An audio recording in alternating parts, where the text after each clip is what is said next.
And we've got a very interesting evening ahead, I think, with Loveday, Ingram. And just before that, I've been asked to recommend to you Celia Nancarrow's exhibition, which is on that place that has a sort of sign on the road to Engedi on the right-hand side as you leave the village. And it is Anglesey revealed in artistic form. So there are some flyers here for that, which you're very welcome to pick up. Can I just interject? She's a fantastic artist. If nobody knows her, she's absolutely wonderful.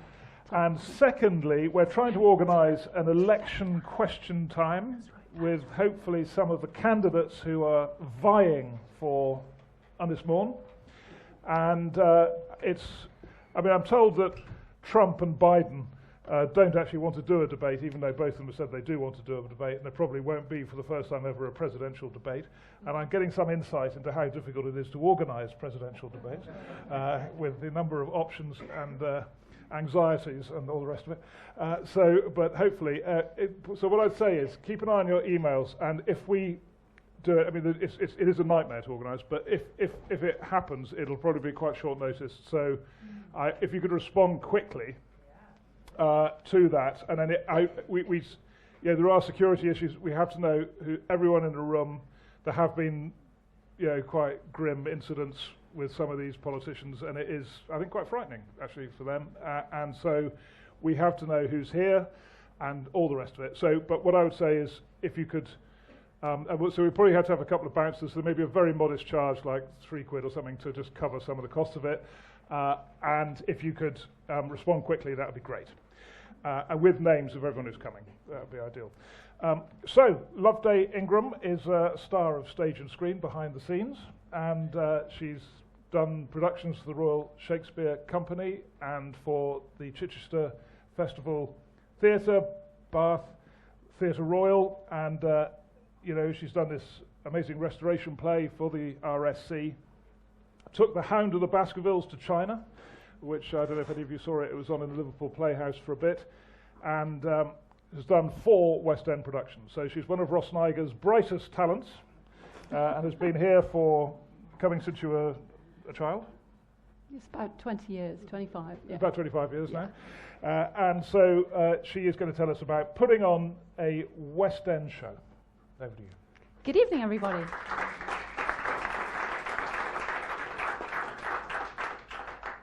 I'm actually going to talk a little bit about putting on a show generally, because I think one of the things that is quite interesting is the difference in scale, size, finance. It's massively different. Before I start, I'd love to know how many theatre goers there are in the audience. Who goes to theatre? Do people go to theatre? Yeah, lots of people. Used to, yeah. Have any of you been involved in putting shows on yourselves? Yay, a few hands, great. Anyone I should recognise professional here? Yeah? Well, it's telling stories was a huge passion of mine from when I was tiny weeny.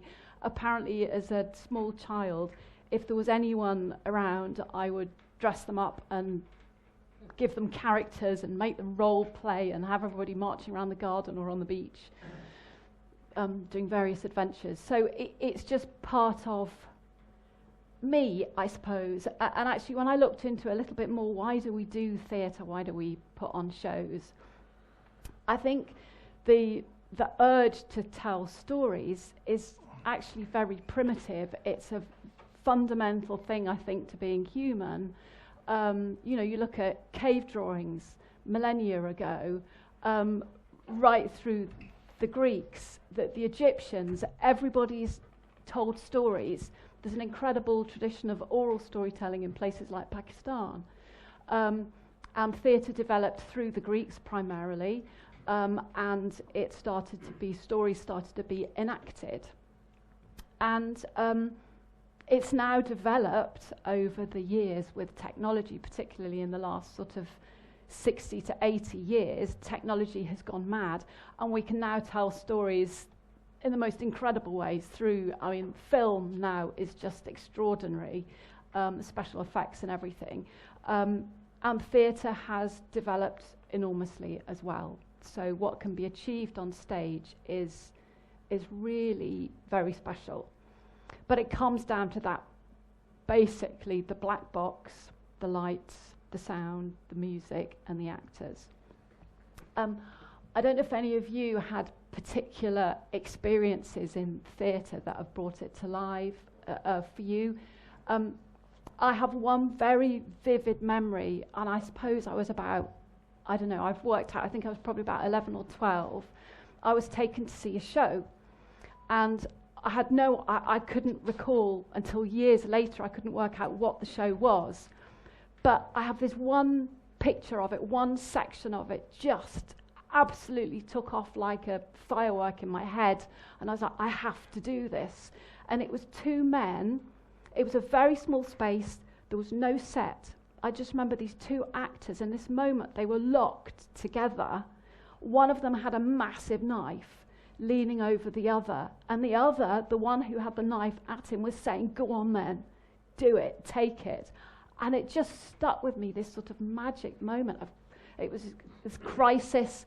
And for years later, I didn't know what the play was. I couldn't remember what the story was. I just remembered this moment.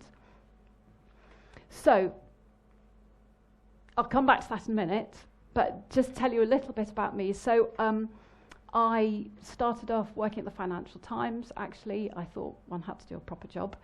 So I did a proper job for a bit, and then I realised that I really didn't like doing a proper job. And I wanted to work in theatre, but I didn't know how. And I saw an advert in The Guardian. Does anyone remember The Guardian, the media page on a Monday? So I sort of spent weeks sort of trailing through that, and I found an advert to be a research assistant to somebody called John Barton at the Royal Shakespeare Company.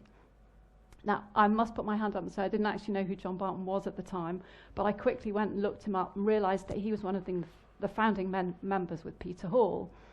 And he's one of the few men remained alive who could speak Elizabethan English. And he was this sort of, titan of British theatre, this incredible guru. So I applied for the job. I was interviewed, and I got in the room and sat down with him, and he said, he looked at my CV and he said, why are you here? And I applied for the job. I think I filled the criteria. It was a strange mixture of office skills, theatre, etymology, all sorts of, and I'd had all of it. And he said, I only take people from Oxford or Cambridge. And I'd been at Aberdeen. So I said, I'm really sorry, I wasn't at Oxford or Cambridge, but I'm here. Do you think you might interview me? And he went, right, this very grumpy man with a big beard. Okay, I suppose so. And he started telling me about the project that he was working on, which was a massive, epic 10-play cycle based on the missing links in the Greek myths. And he said, I'm sure you won't know anything about it, but I'm basing it on a particular play by Euripides called the Iphigenia in Aulis. And I went, and I pulled my thesis out of my bag. And I went, 30,000 words, boom, there. And he basically offered me the job on the spot. So I was the first non-Oxbridge or Cambridge person who got the job working for him. And I then followed him around the world, and I just sat at the back of the room and I watched. And I learned. I was a sponge, and I just tried to absorb everything. So moving forward, I then moved, so that John was at the Royal Shakespeare Company, so I spent lots of time there watching lots of shows, lots of workshops. I then went to the National as an assistant director and then an associate director.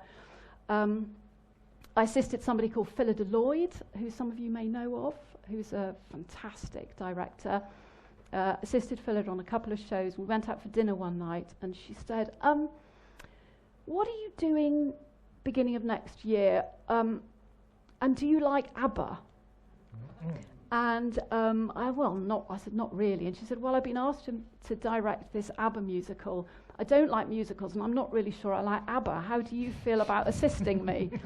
So I said, well, I don't think I like musicals either, and I don't know ABBA very well, but yeah, why not? Anyway, so that began my experience working on Mamma Mia, which is one of the things I'll share with you this evening, which was an extraordinary phenomenon of a piece of theatre. So Phillida and I started, well, obviously she was leading, I was assisting her, this massive operation. So just to put in the picture, and I'm going to talk about sort of shows generally, but Mamma Mia, the starting budget, so the budget to get the show on was 3 million, which was not one of the biggest West End shows, but it's fairly substantial, a lot of money. And nobody knew if it was going to work or not. It could have been a massive failure. But it's now, I think, the last count, whatever, the last financial year, it's made 4 billion worldwide. And that's just the play, that's not the film. So there's a sort of fairy dust to putting on a show. People, you know, everybody wants the Mamma Mia, the gold. And it really doesn't work like that, unfortunately. If only it did. The same production team that did Mamma Mia put on another musical a few years later called Viva something or other. I can't remember. Anyway, it was a Spice Girls musical. Absolutely crashed and burnt. I think they lost 15 million on it, and it closed in 7 months. So it's the same team. It's the Spice Girls. It should have worked, but it didn't. So anyway, so I'm now going to just talk, that's just a little bit about my background and a little bit about my sort of general experience putting on the show. But I'm now going to talk you through the process. I'll go through it quite fast, and then if anybody's got questions, obviously we'll open it up to questions. So from my point of view, so I'm a director, so it's quite a particular skill set. From my point of view, I have to know a little bit about everything. I love working with actors. My experience with John Barton at the Royal Shakespeare Company, I had a very, very technical training in actually how to get the best performance out of an actor, how to work with text, whether it's Shakespeare or contemporary, it's a lot of the same rules apply. There's then the technical aspects to the theatre, of which I'm not an expert at any, but I have a working knowledge of all departments, so sound, music, composition, lighting, projection, backstage crew, scenery, flies, front of house, all of that. So I have a working knowledge of all of that. I'm better at some than others. But then there's the sort of the overview, the vision, the imagination, and trying to put together a show that everybody will enjoy and love. So I'll start at the beginning. So just to show you here, before I start, so I've got just a few little images. So Mamma Mia 20 years celebration, obviously the gold dust of shows. I've put a little picture there, which is a play called Noises Off. Has anybody ever seen Noises Off? I think it's one of the most brilliant comedies ever written by someone called Michael Frayn, who was a scientist and a mathematician. It's a brilliant farce. And for me, it's not a musical, but it's a brilliant bit of beautifully constructed theatre. Underneath, this is just a little example. So basically, I'm going to talk about page to stage. So I have a script. We go from the page and to the end product. So we'll apparently have a little light. Does that work? Is that the wrong way up? Yay, there we go. Thank you. I'm not that technical, you see.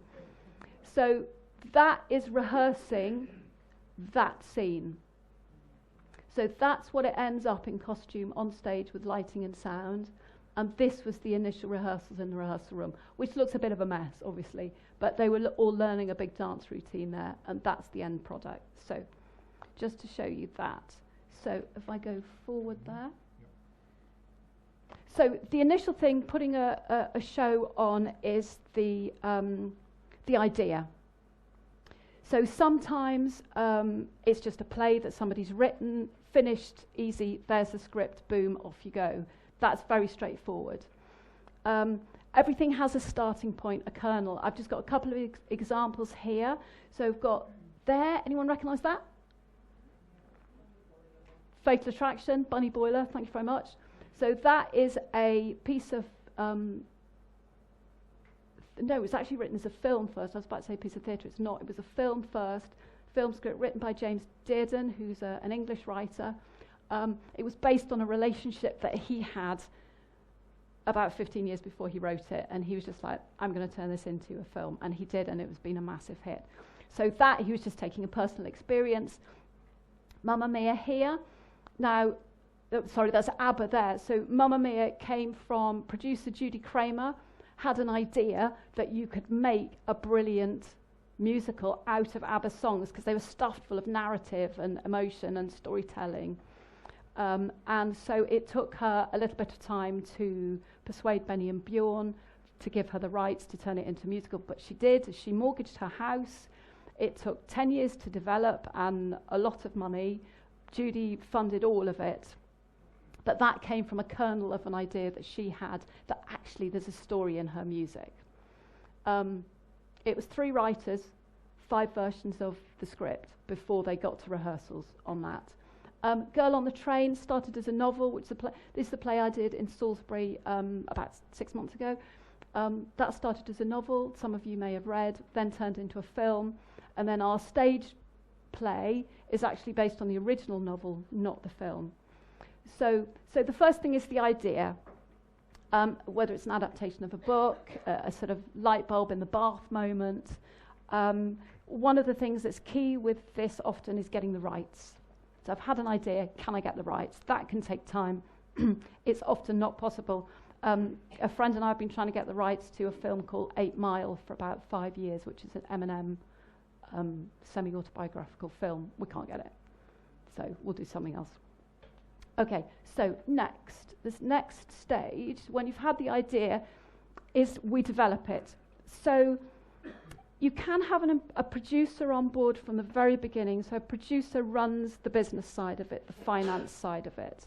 So sometimes they start, if I have an idea, in the past I've gone straight to a producer and gone, I've got this idea, would you help me realize it? Other times you just have to do a lot of work yourself, like write the whole script before a producer will take it on board and finance it, or a venue will take it. So the early process, which I'm calling development, it's a lot of different things. The key thing is the script development. If you think with what I was just saying with Mamma Mia, I think it was 10 years between Judy's original idea and before it hit the stage. So sometimes they can take a very long time to develop. Sometimes they're not. I've got a musical in development at the moment, which we got the rights for last year, and we have a 2-year limit to get it to stage with the rights. So the pressure's on with that, which I'm co-writing as well, so that's quite intense. Sometimes at this stage you develop music as well. Sometimes if there's a particular movement or idea for choreography, that can be part of this development stage. It normally ends up with sitting around a table, reading it, talking about it, what worked, what didn't. Sometimes it's just completely dumped. I did a show last year and we did a table read and we just went, nah. And it just got shelved. Hopefully that's not the case. You do a table read and you go, yes, this is great, but we need to develop this a little bit more. That's reworked. And then it will go to a workshop. So this is that's a sort of slightly random workshop, but it gives you an idea of basically you get a group of actors on their feet in a room and you put bits of it on its feet and see if it works. Moving forward from that, the next stage, you have a script, you have a really concrete idea that works, that you believe works, you maybe have a producer on board, you then take it, you need a venue to put it on, and you need a financier. Interesting, what I was saying about you quite often end up with a workshop. Often with a workshop, the final stage is you do a presentation and you get lots of investors in or producers and you say, this is what we've got, do you want to come on board? We need X amount of money, and they'll go, yes, it's wonderful. A friend of mine's father refused an investment opportunity in Blood Brothers. He's regretted it ever since. So that's kind of sell it. You sell it, and then which theatre do we go to? Who's going to book it? What's the finance? It varies massively. Do many of you know the difference if I said between subsidised theatre and non-subsidised theatre? So subsidised theatre are places like the National Theatre, which I think has a subsidy of about 17 million. The Royal Shakespeare Company has a subsidy of about 13 million. A lot of smaller theatres, Theatre Clwyd has actually quite a substantial subsidy, and it's just had a huge capital investment injected. So those are organisations that are supported by the government, often through the Arts Council.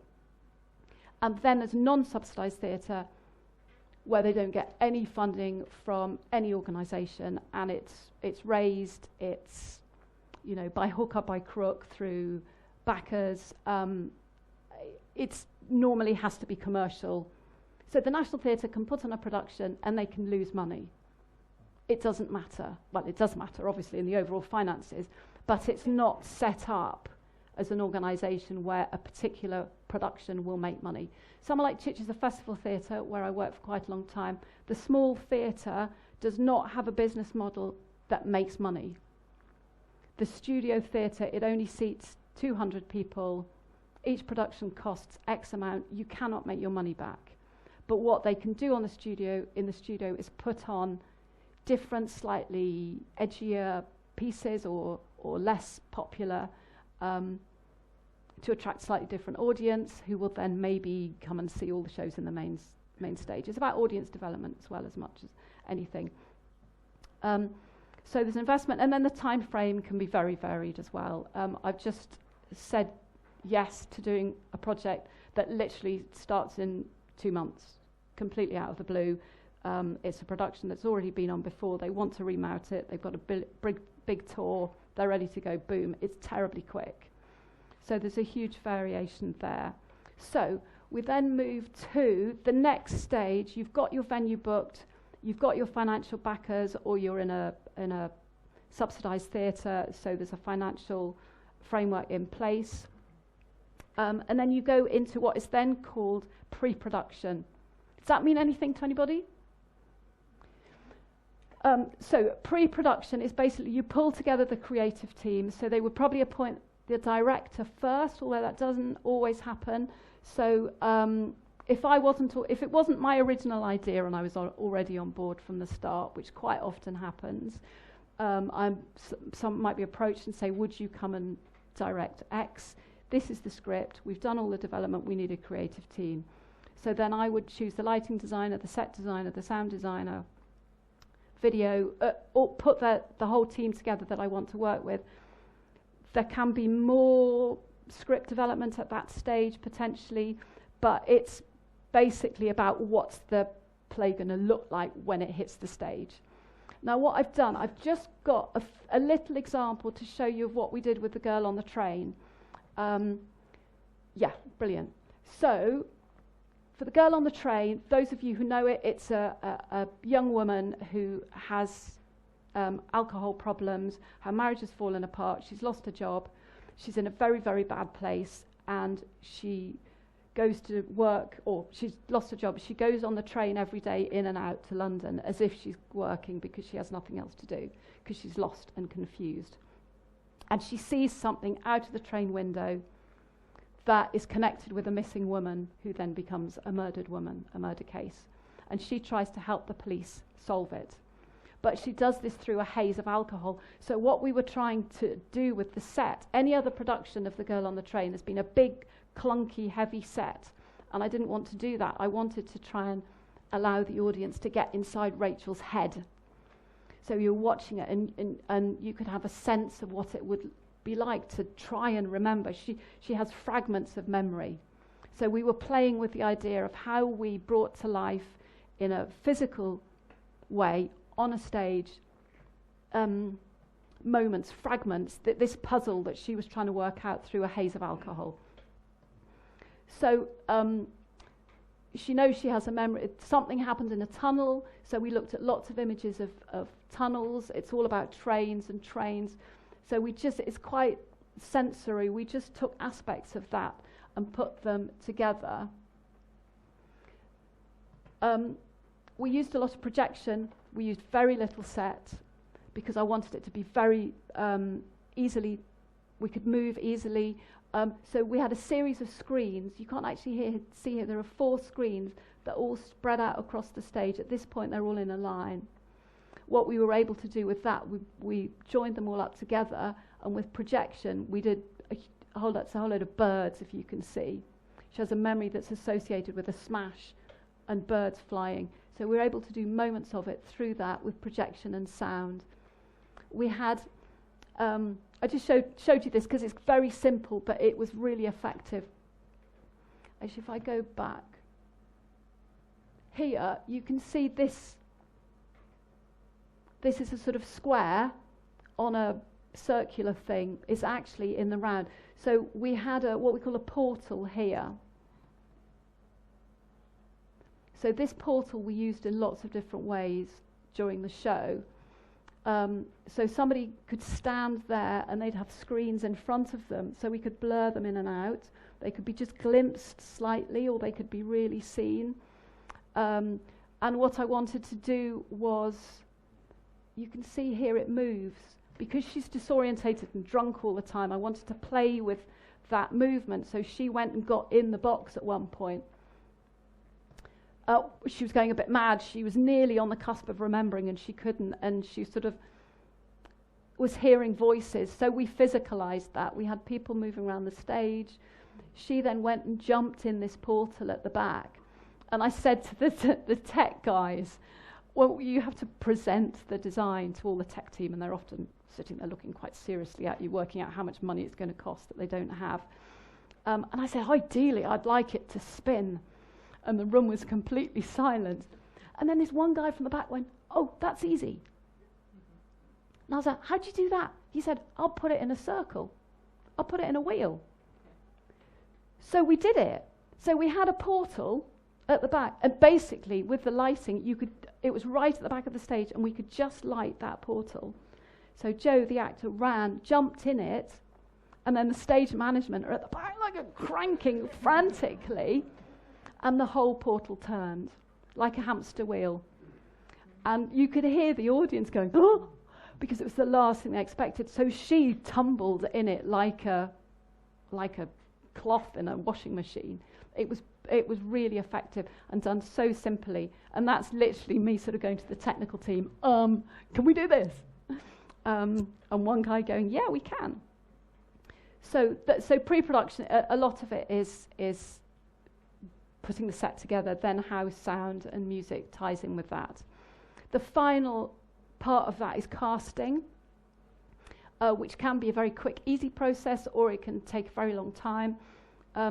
On Mamma Mia, I was the assistant director, so I didn't cast the first production, but the cast basically, with a big West End show, you commit to 15 months, pretty much, or 18 months, which is sort of 3 months of rehearsals and a year playing, running. So coming towards the end of that year, you then have to find a whole load of more actors. Some of them stay, some of them you don't want to stay, so you don't ask them to stay. So for the recast, I think it probably took us about 6 weeks, and we auditioned over 2,000 people. That's partly about being inclusive, so we did a couple of open auditions, which is basically you put out notice and say, okay, anyone want to come and be in Mamma Mia? Please arrive at 10 o'clock, and they were some of the funniest auditions I've ever been in my life. One woman came along with her boogie box, old-fashioned boogie box, put it on the ground, pressed play, and mimed. So that was one. That was very special. Another woman came along and said, I'm sorry, I'm a little bit shy, and stood in the corner of the room facing the wall and sang there. It's interesting with things like that. We had some phenomenal singers came along, but if they couldn't dance, they couldn't do it. I mean, we had to turn away. One guy was, I think, probably one of the best singers I've ever heard, but he literally had 2 left feet. So he didn't get offered the job, unfortunately. So that's casting. Then the next thing is we go into rehearsals. Was there 2? No, sorry. Yes, there we go. There's another picture. So rehearsals is where everything comes together.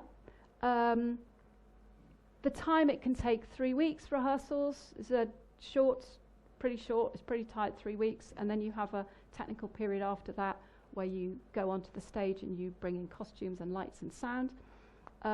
When I did the Rover for the Royal Shakespeare Company, that was 14-week rehearsal period. Subsidised theatre, they can afford to do that. The end result is you can get some extraordinary shows because it's not just thrown together. Learn your lines, put the costume on, get on. You can actually really develop things.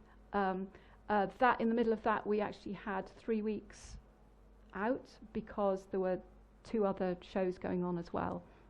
But that was a much longer rehearsal period.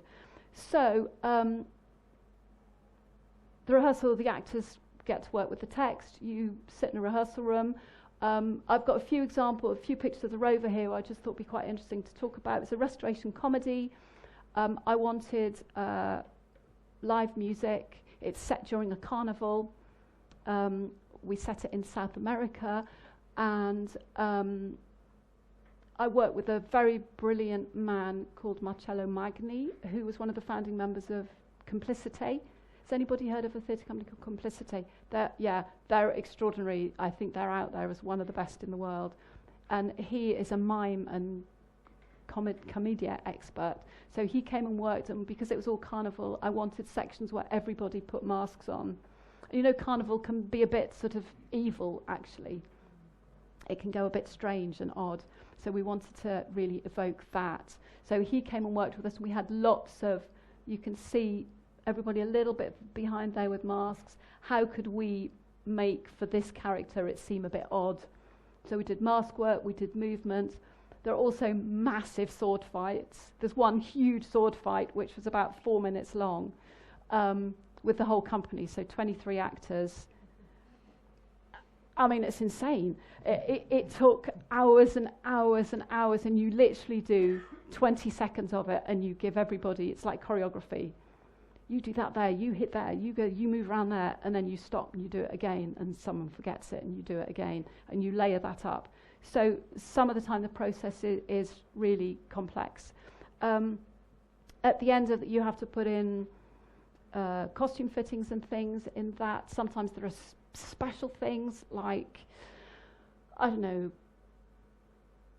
sometimes you can have fireworks on stage, or, you know, flames, and there are a lot of little extras, or someone has to juggle or stand on stilts or play an instrument that they don't. So there's basically a pulling together of a big skill set. And then you do run-throughs in the rehearsal room before it goes into the theatre. At the end of that, if it's a musical, you do a thing called a Sitzprobe, which is the first time you get the band. So at the end of the whole rehearsal process, the band will arrive. They're not allowed in the rehearsal room normally because they're really expensive.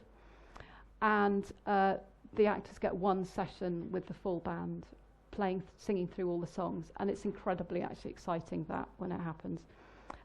Then the final stage, I've just got a little example of costumes, how the costumes start as drawings.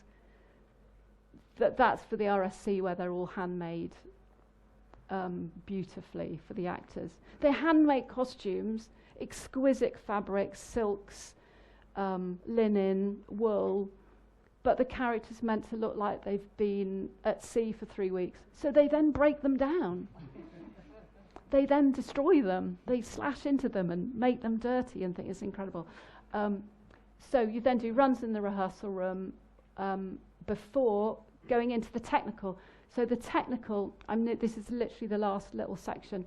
So the technical is when you get into the theatre. So the set is built by the team, probably takes a week to put it all together in the space. The lights are rigged. And then me and the creative team, so it's the set designer, the lighting designer, the sound designer, the composer, we all sit in the dark for a long time. A friend of mine has just lit Sunset Boulevard, which is the big hit in London. He sat in a freezing cold theatre for 3.5 weeks, from 9 in the morning until 11:30 at night. And they had their heating had broken. There are pictures of him. Literally, he's got hot water bottles, duvets around him. He's a genius lighting designer, plugging away. So the technical is where the actors get into costume. and you start at the beginning of the show and you work through, and it's called cue to cue. So it's basically from the moment that the lights come up at the top of the show, and it all has to be tied together. There's various software that does it. There's a thing called QLab, which times together lighting, sound, music, so that it all works together with the press of one button. And that has to be timed, and that is coordinated by the deputy stage manager. So she sits or he sits in their little box with a computer, and they go, sound, lighting, Mr. Bennett-Jones standing by, and go. And they do that on every cue through the show. Sometimes they're up to 400. And if they get it wrong, everybody in the audience knows. You suddenly get a loud sound effect at the wrong time, or the piece of scenery comes in at the wrong time. So the stage manager then runs the whole thing. But the tech, it's the fun bit. I really love the tech. A lot of people find it very trying.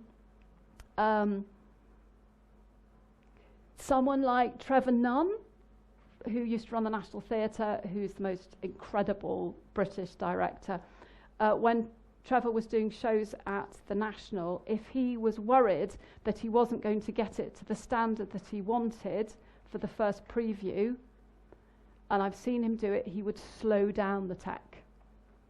So he would, actually I shouldn't really be saying this publicly, should I? He would slow down the tech so that they couldn't achieve the first preview to give him extra time. So there are games, there are ways of doing it. I did a production of Fatal Attraction just after COVID, and everybody got COVID. It was an absolute nightmare. And actually, I only had the full cast for the last 24 hours of the tech. So that was, we had the audience coming in, and I had huge amounts of the show that I had to tech, because there's bits of furniture moving around. From a health and safety point of view, you can't put the show on, you can't put actors in it until that they know if they walk across there's a bed coming in there in the dark that's going to take them out. So that was basically, I had to sit the team down. There were about 18 of us in the audience. Like I said, right, we have 6.5 minutes on each section, and we literally just did it like that. Stop, move on, boom. So, but that it's not normally like that. And then, just a little thing. I'm sure you're all business people, and lots of you know about scheduling. Scheduling for something like this, particularly a big West End show, is absolutely off the scale. So there's a backstage plot for every actor. There are very speedy costume changes. So quite often I'm running a technique. Okay, we're going to try the scene change now. The first time you try the scene change, say, ready, stage manager says, ready, Mr. Bennett-Jones, and go. And 3 people come on, they crash, a bit of scenery doesn't work. Someone comes on in their bra and pants. I'm sorry, I couldn't do my costume change. It's a process of stopping and working through each little section. What's happened? Okay, you can't do the quick change yet because you've got to come on stage there. Let's move that there. So it's massive problem solving. I love that. So it's really fun, that bit though. And then you put a run together, a dress rehearsal together. You hope the set doesn't fall down. And eventually,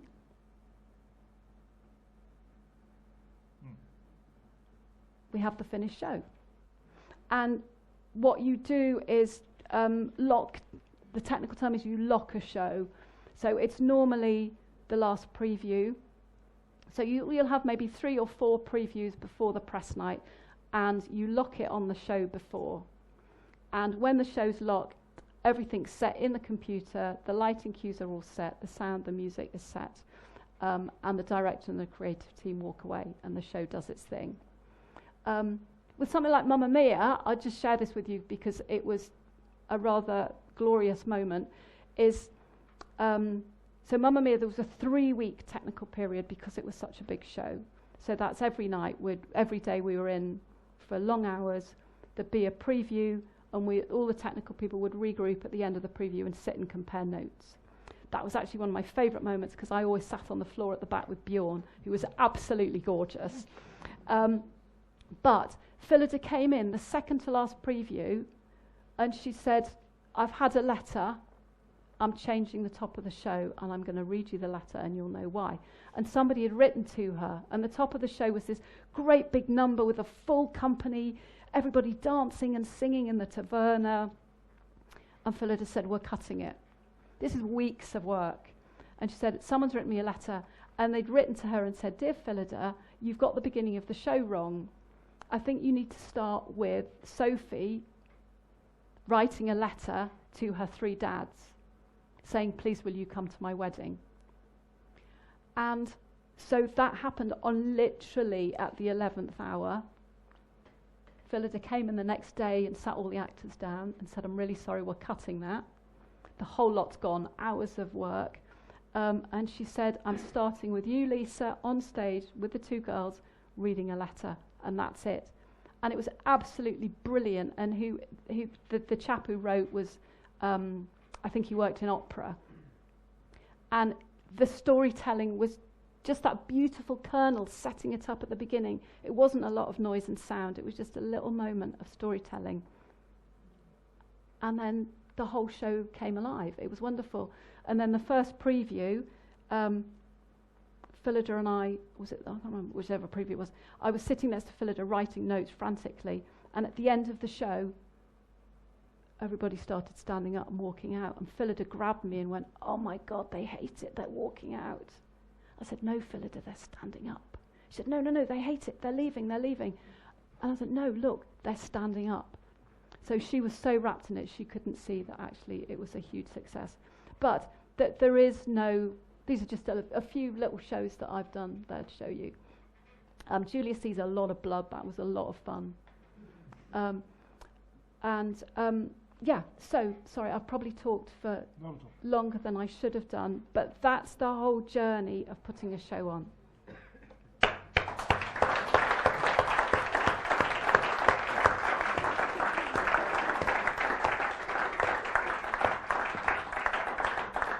How appallingly complicated it must be. So thank you very much. Yeah, the scheduling's the most for fun. helping us understand just how difficult it is to do that. So, any questions? I have a question. If anybody does, Yeah. you've got one. Hi, a couple of things. I'd like to be reassured that when you did Fatal Attraction, that no rabbits were harmed. Making this show. That's a trade secret. Okay. There were 2. Yes, no the rabbits. It was very animated and really quite crap, actually. The other thing, when you mentioned the open auditions, I wonder what proportion of the people you eventually employed came from the open auditions, and what proportion were 1. people you knew anyway? Because I imagine it's a field where you've been in it long enough, you know everybody knows Yeah. who the good people are and who you want. You work with a casting director on most shows. So for Mamma Mia, that was cast by someone called David Grinrod, who casts a lot of the West End musicals. And David knows everybody. He goes to see every show. He knows everybody.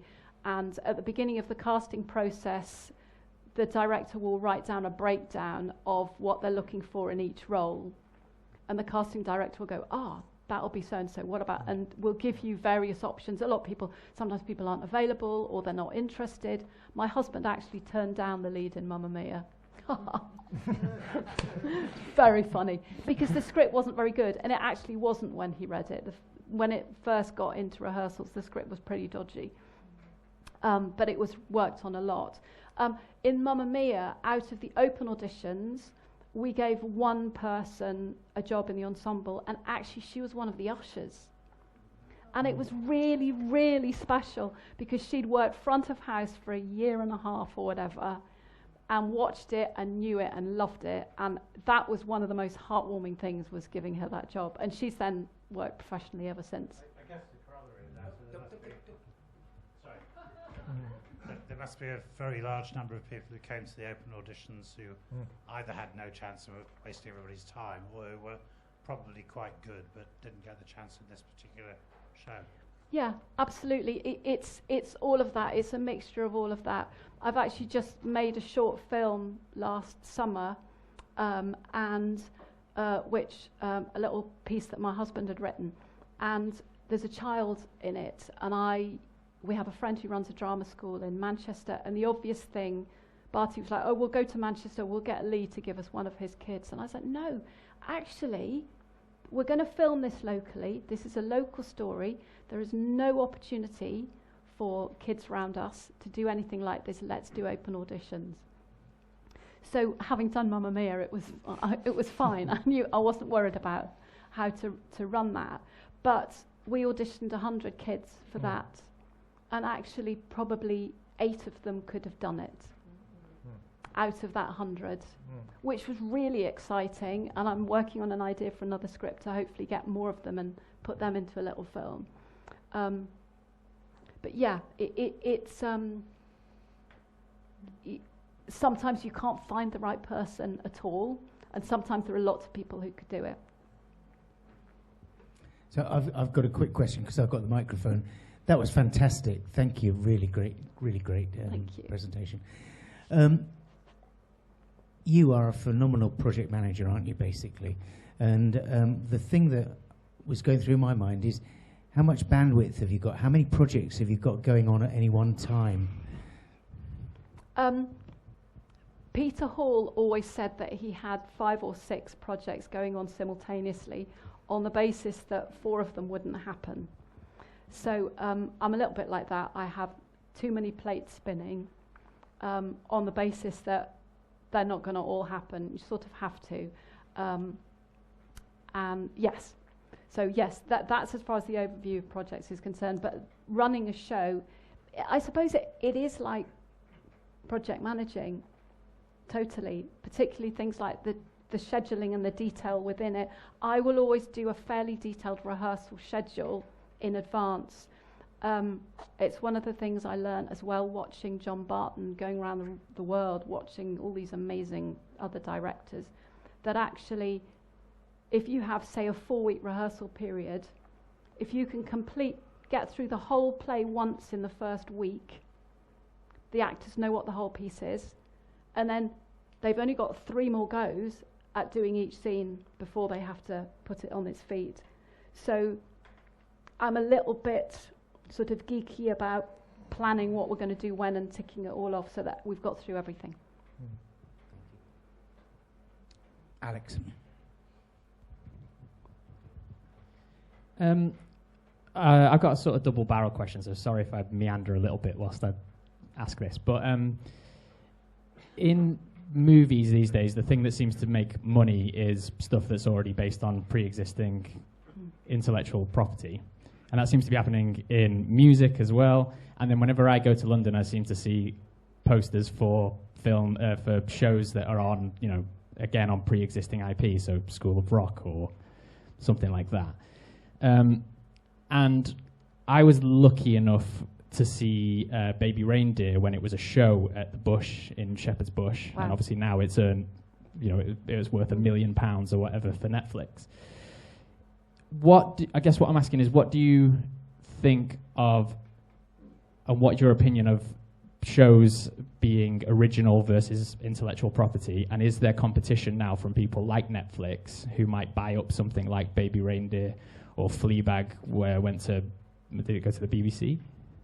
And is there competition for that original material, or is it a safer bet to go on something that people already know? And is that a struggle?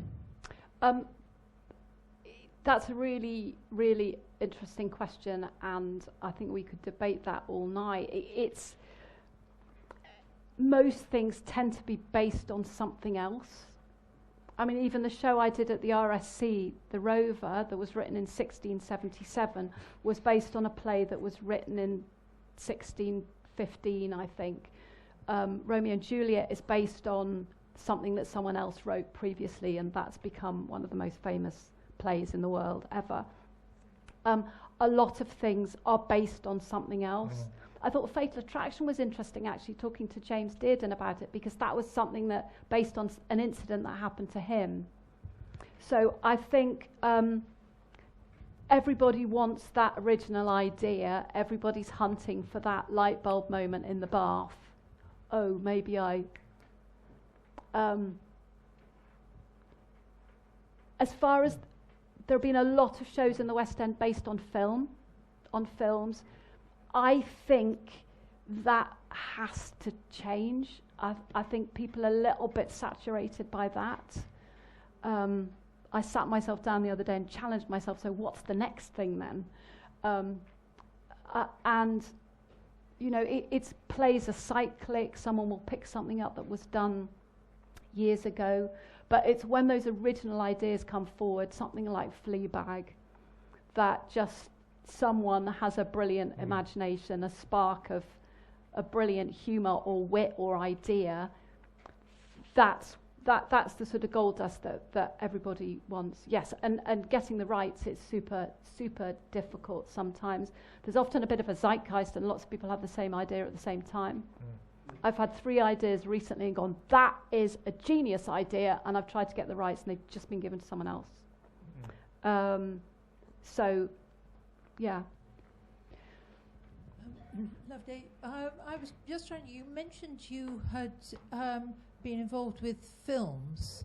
I understand that's a very different skill set.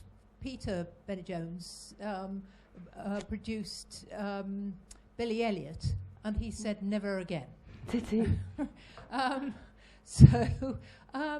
was wondering how difficult it was to transfer your skills from stage to screen.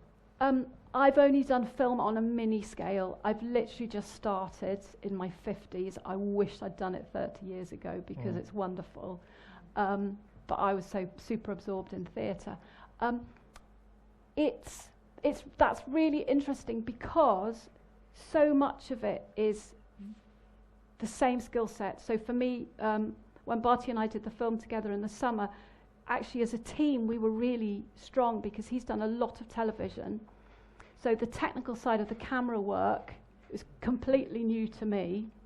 How you schedule all the different shots. So to do one shot of Owen, you shoot it from here, then from there, then far away, then a wide shot, the close-up. So putting all of that together, I was learning. I mean, Barty led the direction on this short that we did, and I produced it. But that side of it was very new to me. But when it came to working with the actors, I completely came into my own, and when I could see that he was missing sort of nuances in the storytelling, and I could just come and say, you've got to do that again, you know, and so from how to get the storytelling with the actor, with a camera, I absolutely loved it. I was completely in my element then, and so it's an interesting combination. I now know a lot more about the technical side of filming as well, so coming back to it next time, I will be one step up in confidence. It was things like, I put together the schedule for that, and I did something based on it. It was a really good schedule. It was great. I was really proud of it, and I sent it off to the DOP, the cameraman, and he texted me straight back saying, you got to do that again. And so I rang him, I said, Max, what are you talking about? This is a very good schedule. He said, it's completely wrong for film. This is how you've got to do it. And he sent me a template of a film schedule, this sort of the day before, and I'm like, what? Okay. And it's basically a different layout. But I had to comply to that. So yes, there's lots of different skill sets. I think the essential storytelling through people on camera is the same. Were you involved with the film of Mamma Mia? No, I wasn't. I made a choice. I worked on Mamma Mia for about 3 years, and I then made a choice to step back and do other things because I wanted my own career. I wanted my own freelance career. And it was quite an interesting thing because I had various people come up to me and saying, oh, you're making a big mistake. You could make a lot of money. And I said, well, potentially, but I want to do my own thing. And it was, I don't know if any of you saw the Mamma Mia reality TV show that they just did. So this is 25 years later, and I watched it, obviously, I loved watching it, but the same people were doing the same job on the same show. So... living well. Very, made a lot of money, but they'd been stuck in one show for 25 years, and so I didn't do the film.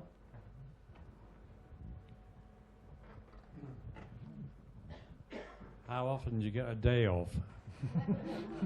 A what?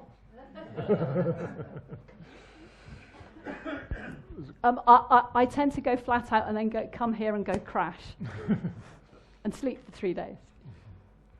Hiya. Thank you for that. That was really nice seeing the kind of behind the scenes, getting a look behind the curtain, so thank you. I wanted to ask a question about kind of the weight of the role of social media and what that's playing in the industry. I come from working in the music side of the creative arts, and it's kind of commonplace now that social media plays a very, very big role in the success of a lot of things and how they work. And I wondered how and if that is communicating to the casting room, and if it is it causing any kind of tensions between the team of this person's going to pull in lots of audience, but this person might be right for the job? Yeah, totally. Okay. Yeah, 100%. That's a shame. So casting, one of the shows I cast a couple of years ago, it was literally, what's their follow on Instagram? Oh yeah, let's get that in. Let's get them in. So if somebody's got a big social media profile, the producers know that a lot of people will know them, exactly.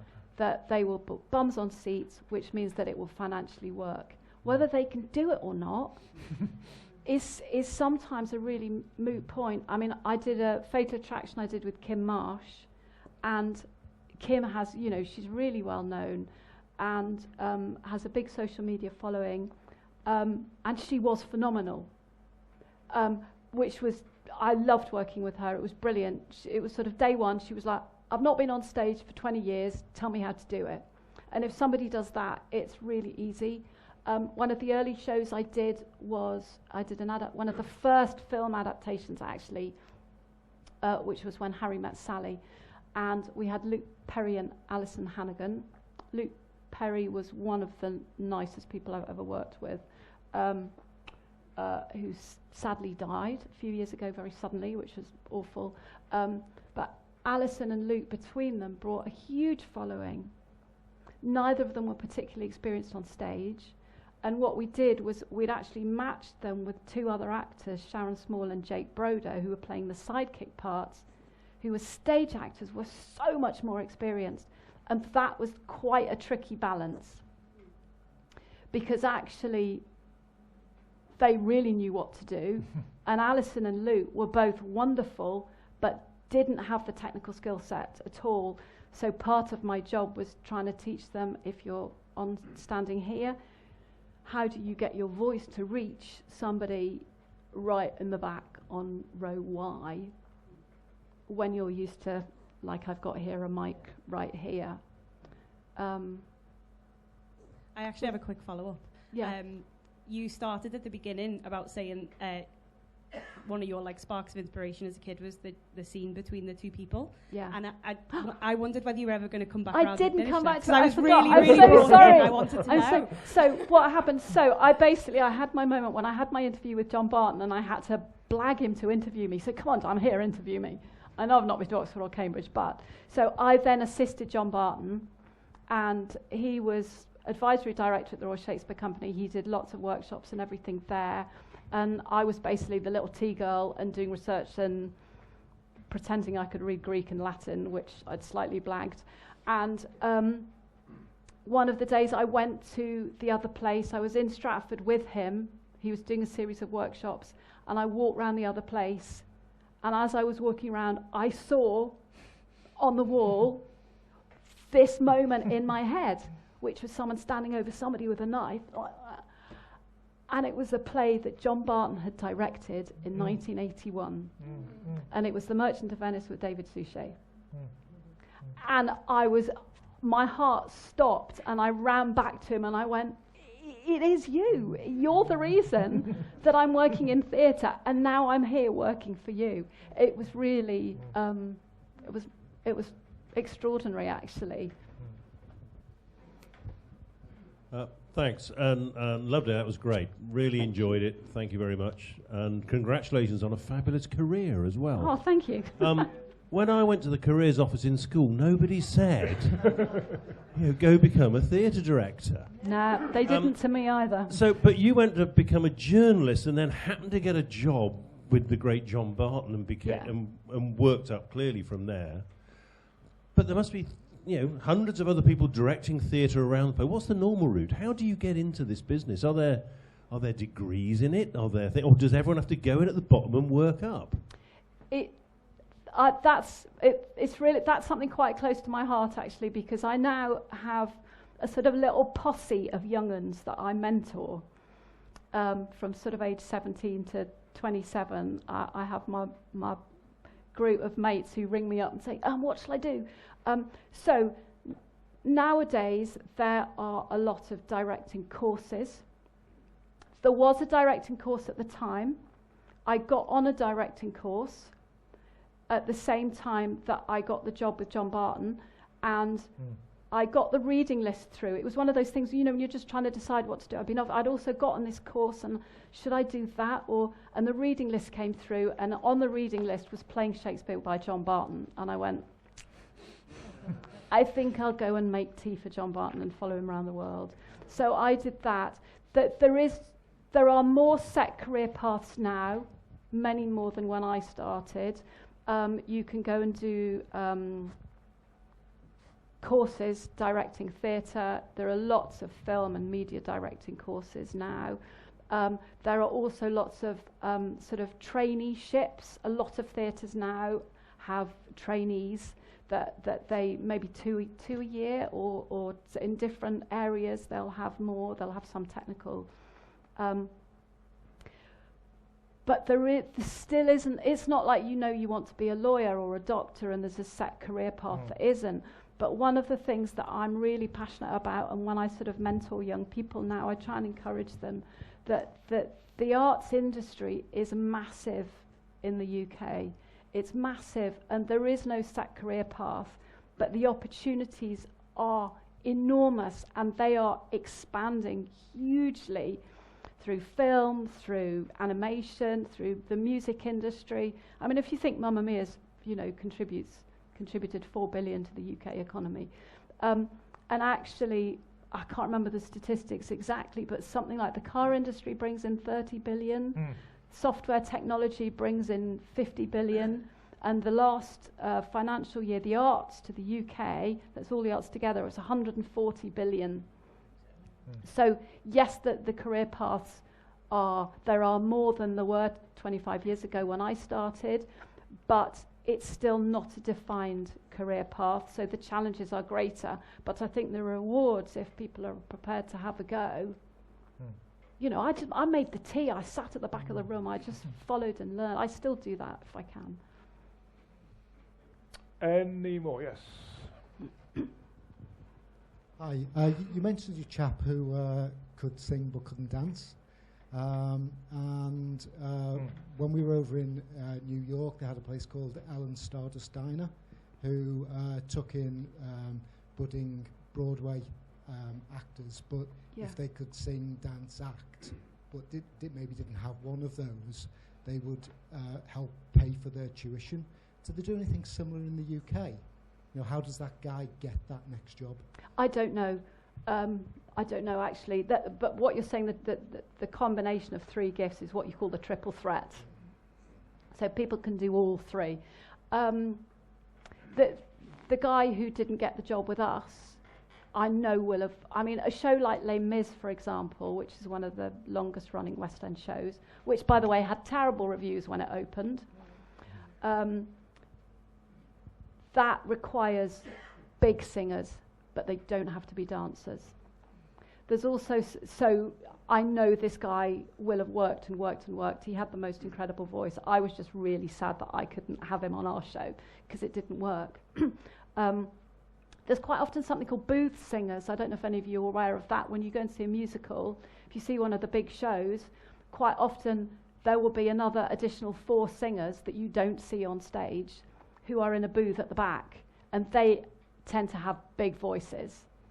So if you've got a chorus of 20, certainly Mamma Mia, there are at least 4 booth singers, there might be 6.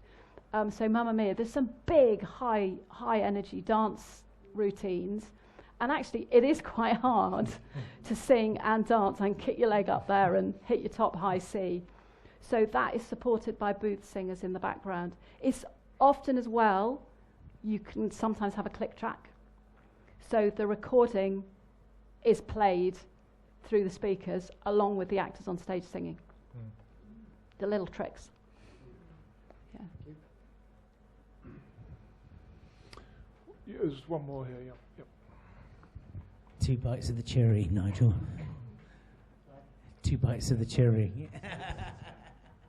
I guess you mentioned working for the Financial Times. I mean, I know it wasn't what you wanted to do in the end, but journalism's also a very difficult and very competitive field to get into, particularly working for the major press. How did you get involved in that? When I left university, I knew I wanted to work in theatre, but I didn't know how to do it. Coming back to your question, but I didn't know what to do. I didn't know what the career path was, so I just took any interview I could get. And one of them was at the FT, which I got, so I took it. Yeah, I wasn't working as a journalist. I went in on the marketing department, and within that I then sidestepped to writing for them as well, because I sort of just got in the door anyhow, and then I started writing for them. And while I was doing that, I applied for the Guardian Scholarship, which was a year postgrad at, I can't remember where, King's? No, City. Imperial? City. And I got down to the last 4, but I didn't get it. So I think one's career is slightly, so I sort of explored that. I liked it a little bit, but can I tell one more story? Go for it. I was at a party with very lovely old friend at home, and he was sort of having an all-night party, and I ended up sitting on the steps. It was 4 o'clock in the morning, talking to one of his friends who was one of the producers on Newsnight. And I was saying, yeah, I really want to be a journalist, I want to do this. And he was asking me about what I wanted to write about and why I wanted to be a journalist. And I started telling him how much I loved theatre and what I wanted to write about theatre. And he looked at me and he said, don't go be a journalist, go and work in theatre. So, lots of different things. Very good and interesting talk. Thank you very much indeed. I think if there's any more, no. So thank you very much for doing this. And it was absolutely fascinating evening, so thank you very much.